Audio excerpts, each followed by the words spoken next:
Sveicināti! Šis ir podcasts Doma garāža.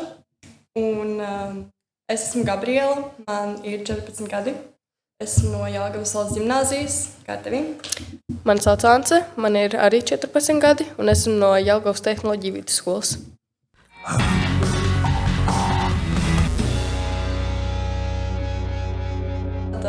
Mēs šodien iebraucam krustojumā, un tieši priekšā ir skoliela. Tātad mēs varētu par to mazliet parunāt. Labi. Tātad, kas ir tavas lielākās grūtības skolā un priekšmets, vai kas tev sagādā kādas raidas? Jā, ir bijuši daži priekšmeti, kurus es nesaprotu, kāpēc viņi ir. Piemēram, teātra māksla. Man 2 gadus bija. Mums tur vajadzēja filmēt, un skolotāji pat piedāvāja nopirkt tos mazos mikrofoniņus. Jā. Bet mums kaut kā beidzās, vairs nav šogad. Es zinu, ka citiem vēl ir, bet es nesaprotu, kāpēc teātra māksla bija vajadzība vispār. Jā, es ļoti bieži esmu domājusi, kāpēc skolēniem nav tā, ka viņi paši var izvēlēties, piemēram, 5 priekšmetus, kurus viņi tikai tos vienīgos ir ņems. Bet varbūt arī tas ir tādēļ, lai mēs visu izmēģinātu. Piemēram, teātra māksla. Es reiz arī jautāju skolotāju, ko tas mums dod. Un viņa pateica to, ka tas dod iespēju sarunāties ar viens otru, kaut kā izpausties. Jā, tādā veidā. Bet kāds priekšmets, kas tā nepadodas? Baigi nē. Pagaidām viss man sanāk diezgan labi. Man ar matemātiku ir problēmas. Man matemātika neskapēc ļoti labi iet. Jā. Tas laikam kaut kā tādāk katram. Jā. Kā tu atradi jaunus draugus skolā? Kā tu vispār sāc runāt ar cilvēkiem? Es nezinu, mēs vienkārši, mums ir, piemēram, es atceros pirmo reizi, kad es ar kādu sadraudzējos, tas bija vizuālajā mākslā. Tur pajautāja man viena meitene kā krāsas, un tad es iedevu, un tad mēs vienkārši sākām runāt, un kaut kad par draudzenēm kļuvām. Tas vienkārši kaut kas notiek, un tad es ar kādu sadraudzējos. Notiek ļoti ātri. Es teiktu, patiesībā. Dažreiz man pat bijis tā, ka es runāju ar kādu cilvēku, un tad mums ir tāds, kā mēs par sadraudzējamies, kā mēs to sākām. Jā. Bet, tas ir interesanti. Atrast draugus var arī caur vaļcikliem, kā jau mēs pirms tam runājām. Tātad, kāds ir tavs vaļasprieks un hobijs? Mans vaļasprieks ir būtībā vienkārši iet ārā vai ar riteni pabraukāt, vai vienkārši pastaigāt, vai pie kāda drauga aiziet un zīmēt, ja neviens man neko neatbild. Bet ko tu parasti zīmē, kas tev visvairāk patīk? Cilvēki man baigi nepadodas, bet man patīk zīmēt viņus. Man vienreiz es zīmēju, un man kaut kā diezgan labi sanāca. Mati arī bija normāli sanākuši, bet tad seja man kaut kā nesanāca. Jā. Es nodarbojos ar zīmēšanu ļoti bieži arī, bet man patīk tādi radošie darbi un viss kaut kas tāds. Tāpēc es arī to mazliet aizceru dažreiz. Bet tad ir tā, ka man uzreiz vairs nav pēc tam motivācijas kaut ko pabeigt, jo es iesāku un tas nepabeidzu. Jā. Jā, bet mans vaļas cikls ir dziedāšana. To ļoti daru bieži un daudz. Ja tu sāktu, varētu teikt, ja tu nopirktu jaunu vaļas ciklu, ja tev būtu jāsāk iet jaunā hobijā, ko tu izvēlētos šobrīd?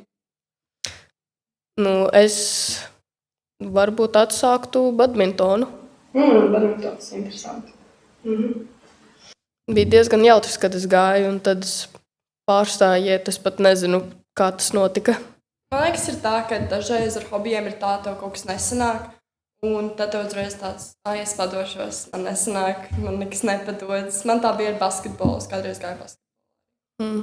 Man bija tā, man bija vienkārši, es gāju, viss bija labi, bet tad man bija lēkme, un man vajadzēja drusku pabūt mājās, man bija atbrīvojums no sportiem, un tad es kaut kā neatsāku to badmintonu.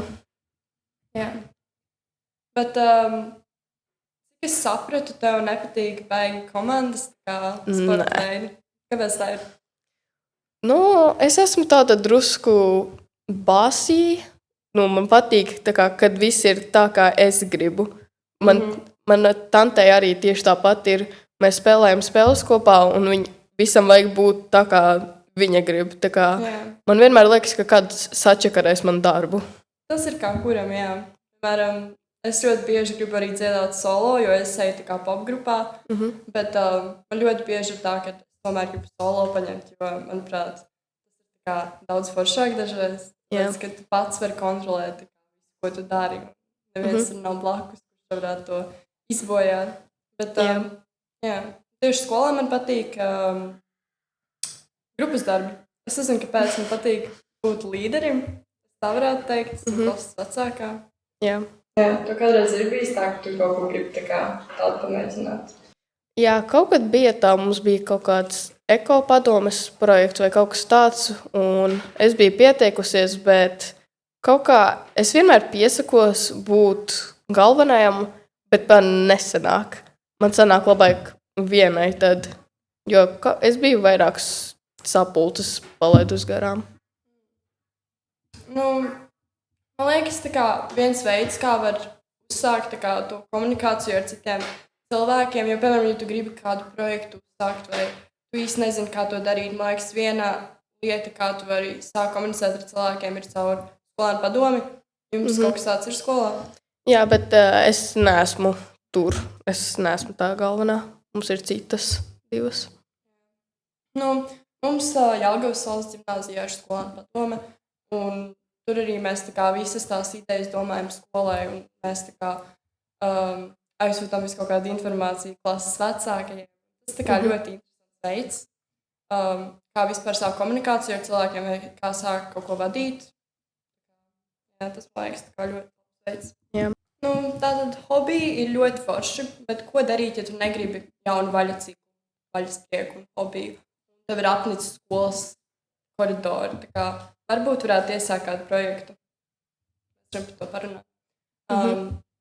Piemēram, tev ir kāds projekts, ko tu zini, ko tava skola piedāvā? Baigi nē. Man liekas, bija viens par bitēm, un ir viens, kur taisa lietas. Piemēram, mums tur ir kaut kādas mašīnītes, bet es baigi tajā nepiedalos. Nē, es zinu, ka tieši tehnoloģijas skolā tur jau pēc nosaukuma var saprast, ka viņi taisa tādus projektus, kas var būt saistīti ar tehnoloģijām, ko tādu interesantu. Izvēlētos arī skolu, man liekas, ir ļoti svarīgi pastīties, ko tas piedāvā. Un dažas ir, piemēram, vairāk uz radošanu, dažas ir uz uzņēmumiem, un dažas ir uz tehnoloģiju, kā tevējā. Bet vai tu kādreiz dzirdējusi par projektu Erasmus? Nē. Pastāstīsi? Jā, droši. Erasmus, cik es esmu zinājusi, ir tas, ka jaunieši viņi izvēlas to, kad viņi uz kādu nedēļu aizbrauks pamācīties citu valsti. Protams, tev ir jāzina valodas, kas ir, piemēram, angļu valoda ir tas pamats, ko vajag zināt. Tev padodas angļu valoda? Ļoti labi. Man arī, jā. Tas, ka es ļoti gribu pamēģināt to Erasmus+. Es varbūt arī šogad to mēģināšu kaut kā realizēt. Jo, man liekas, ar to var iepazīties to, kā mācību process notiek citā skolā, un kas ir tas interesantākais, kas varētu būt. Katrā skolā varbūt tā skola piedāvā kaut ko jaunu, ko tu vēl nekad neesi dzirdējis vai redzējis. Jā. Kādreiz ir vēl kaut ko tādu pamēģināt? Noteikti. Jā. Un tad esmu ļoti laimīga, ka es to iepazīstināju. Jo, tas tiešām ļoti foršs projekts. Bet vai tu kādreiz esi brīvprātīgā darba mēģinājusi? Brīvprātīgi nē, bet mani ir aicinājuši piedalīties, un es esmu gājusi tur uz dažādām sacensībām, tur palīdzēju, piemēram, rezultātus liku, airēšanā es esmu vairākas reizes bijusi, un Zocā es esmu bijusi, tur palīdzēt dažās sacensībās, un tur man beigās samaksāja arī par to. Jā. Man ir tā, ka es esmu piedalījusies brīvprātīgajā darbā. Man tā liekas ļoti forši iespēja, tu iepazīsties ar daudz cilvēkiem, tev ir sakari. Tu zini, kam pajautāt kaut ko, ko darīt. Tu vari redzēt vairākas festivālus vienkārši pa brīvo no malas. Un arī ļoti bieži dod pēc tam beigās kaut kādas mazas balviņas vai pateicības par to, ka tā esi iesaistījies. Un, protams, arī var rakstīt portfolio digitālajā, piemēram, jāiestājas kādā jaunā skolā. Tad ir ļoti forši, ka tev ir tā pieredze, ka tu vari pastāstīt to, ka tu esi gājis kaut kur un kaut ko darījis. Jā. Bet mums šodien arī ir atnācis viesis parunāt par projektu Jauniešu var.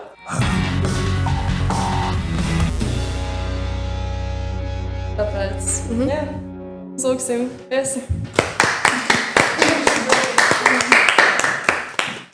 Čau. Sveiki. Kā tevi sauc? Ester. Jā, tad tu piedalījies projektā. Es pieteicos projektā konkursā, kur jaunieši var iegūt 450 eiro finansējumu, tad es iegūstu un tad tālāk ar šo izveidoju festivālu. Varbūt pastāst vairāk par savu festivālu. Jā, tātad es izveidoju drošības festivālu ģimenēm un jauniešiem Esi gatavs 2025. Es to veidoju tāpēc, ka es piedalījos Junior Achievement Latvijā līderu programmā, un tad tur bija tas mērķis izveidot projektu, individuālo projektu. Tas varēja būt jebkas. Es izdomāju izveidot festivālu, un tā 3 mēnešos izveidoju, tika šis pasākums veikts, un 95 dienas katru dienu es liku, video sociālajos tīklos. Un, es sev to uzliku kā tādu izaicinājumu, ka katru dienu kaut kas jāpasaka, jāparāda, kā tas viss process iet. Protams, es šo nedarīju viena. Es to izveidoju kopā ar biedrību Goda ģimene, Jelgavas biedrību Goda ģimenes, un man ļoti palīdzēja sieviete Baija Bozola. Paldies viņiem un arī visiem brīvprātīgajiem un visiem, kas man atbalstīja. Un pasākums izdevās, atnāca 2000 apmeklētāji, un, ja parasti pasākums jāveido ar kādu 20-30 tūkstošu eiro budžetu, man tie bija tikai 5000. Un šis pierāda to, ka kā jaunieši var un ka nevajag tur kaut ko apstāties, jo tas bija drošības festivāls. Tur bija kopā 22 organizācijas, sākot no robežsargiem līdz digitālai drošībai, gan policisti, gan ugunsdzēsēji, visādas organizācijas, kas tieši saistītas ar drošību. Un, tā pieredze vispār veidojot to pasākumu bija vienkārši, es pabiju visās jomās, bija gan mārketingā, bija gan finanšu jomā, gan sadarbības piesaistē. Un, es noteikti ko tādu darītu vēlreiz. Tas ir tiešām fantastiski. Bet, kā tu pārvarēji tās bailes, kā tu iegūti to motivāciju kaut ko tik forši darīt? Man liekas, ka es vienkārši darīju, jo es sapratu, ka es negribu mājās sēdēt, kad tas noteikti būtu garlaicīgi. Jo līderu programmā es jau gribēju pieteikties jau kopš 8. klases, kad uzzināju par šādu iespēju. Un tad man vienkārši bija tāds, jāuzstājas kaut kas, kas tiešām paliek atmiņā. No sākuma tā bija pavisam cita ideja, bet es sapratu, ka tā ideja man nepiesaistīja, jo tagad tu piesakies līderu programmai, tev ir tāds 2 dienu hackathons, kur tu tad stāsti to savu pirmo ideju. Man tā pirmā ideja nebija tik interesanta, bet es ar viņu tiku līderu programmā. Taču tad es sapratu, ka tā īsti nav mana. Un kaut kas man jāmaina. Tad man draugs Andrijs atnāca palīdzēja, izdomājām, ka jāveido kāds pasākums. Tad viņš arī ieteica, palīdzēja ar visiem sociāliem tīkliem. Un tad tas viss aizgāja. Un noturēties, tas bija grūti. Katru dienu arī vispār likt sociālajos tīklos kaut ko, jo primāri, kāpēc to darīt, tāpēc, ka tiešām tas man lika motivēt, ka man kaut kas jāizdara tajā dienā priekšā pasākuma. Un, tāds viss arī aizgāja, bet kādēļ man liekas, ka es vienkārši negribēju mājās sēdēt. Tas bija reāli tas iemesls. Tātad lielākais sarežģījums bija tieši ar sociālajiem tīkliem. Kas tavuprāt, ko tu iemācījies no tā visa? Noteikti, kā pateikt īsāk, skaidrāk, it īpaši, jo sociālajos tīklos, kā mēs zinām, ir tikai 20 sekundžu, tas noturības līmenis. Un man no sākotnēji bija pirmais mēnesis, kad es tur runāju kādas 1,5–2 minūtes katrā video, un tad es sapratu, ka neviens viņus neklausās. Un mācēju, kā arī no tā negatīvā pateikt to pozitīvo, jo sākotnēji es arī teicu, ka man nekā nav, un tad beigās tas viss pavērsās tā, ka man bija viss izdevies. Un noteikti arī tās vispār katru dienu saņemties, uztaisīt to video, jo parasti bija tā, ka es pa dienu strādāju. Man nebija laika tieši, kad atrast, uztaisīt video. Un pašā vakarā beigās vajag samontēt, lai paspētu tajā katrā dienā ielikt. Tas arī bija diezgan grūti. Jā, bet es teiktu, ka sociālais tīkls nebija pats grūtākais. Pats grūtākais noteikti bija tā visa sadarbības piesaiste, atrast naudu.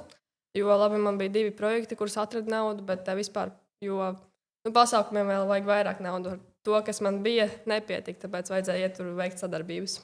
Jā, tāpēc, laikam no tā var saprast to, ka ir ļoti svarīgi kontakti. Jā, zināt, kā ar to, piemēram, piedalīties kaut kur, un tad tu iegūsi kaut kādus ļoti foršus kontaktus, un tad tu uzreiz zini, kā pie kā iet. Ar kontaktiem man bija tā, ka es biju skolēnu padomē, tad es to visu sāku tā kā caur turieni, bet es jau biju aizgājusi no skolēnu padomes, un tā kā es tos kontaktus īsti atradu. Man liekas, es vienkārši zvanīju uzņēmumiem, tai pašai, gāju uz pašvaldību, vienkārši gāju, runāju arī Jelgavas pašvaldības iestādi kultūru ļoti palīdzēja, tur arī vienkārši aizgāju, sarunāju, pateicu to, ka, ko es gribu darīt, un tad man tas iestādes vadītājs prasīja, ko es daru citi jaunieši, ja tu sēdēsi taisa pasākumu. Tā kā, kontakti, izveidojās tiešām šajā ceļā, un man tādi nebija, veidot pasākumu, viņi visi atnāca. Jā. Tātad tas, kā tu iesāki, bija caur skolēnu padomu, saprotu. Tas tiešām palīdzēja.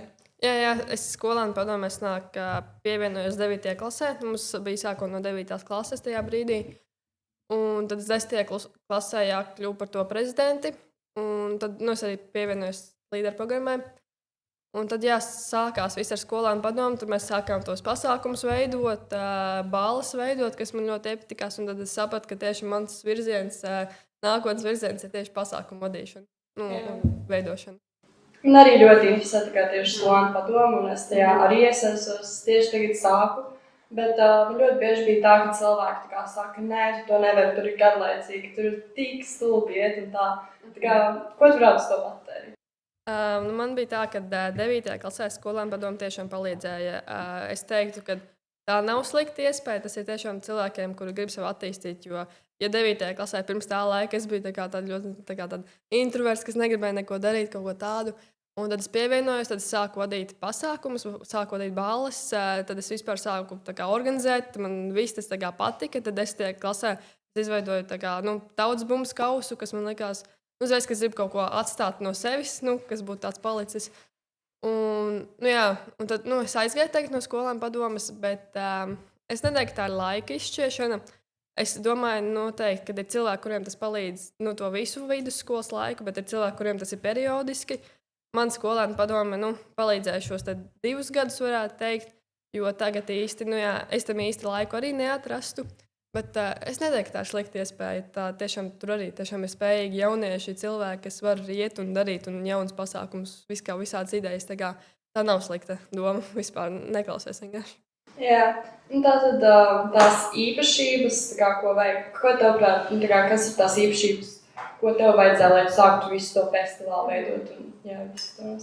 Vienkārši deks man neklausās citos. Tur reāli nav cita īpašība. Tu visu iegūsi, gan runas prasmes, gan visu pārējo. Tu vienkārši iegūsi procesā. Pats primārais, ko tev vajag, ir vienkārši gribēšana, gribas spēks iet un darīt. Tas ir reāli tas viss, ko vajag. Jā, tad paldies tev par visu šo runāšanu. Un bija ļoti interesanti paklausīties tiešām. Paldies jums, meitenes. Jā.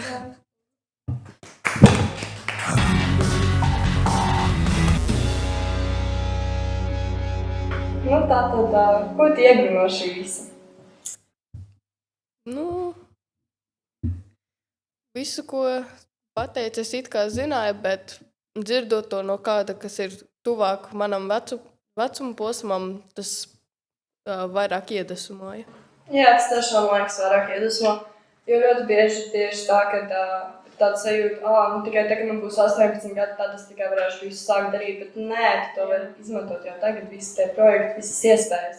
To var jau tagad sākt darīt. Man liekas, jā, tas ir tas. Jā. Tātad šodien mēs nobeidzam. Paldies jums, ka skatījāties. Mūsu garāžas darbs var ciet. Paldies jums. Atā!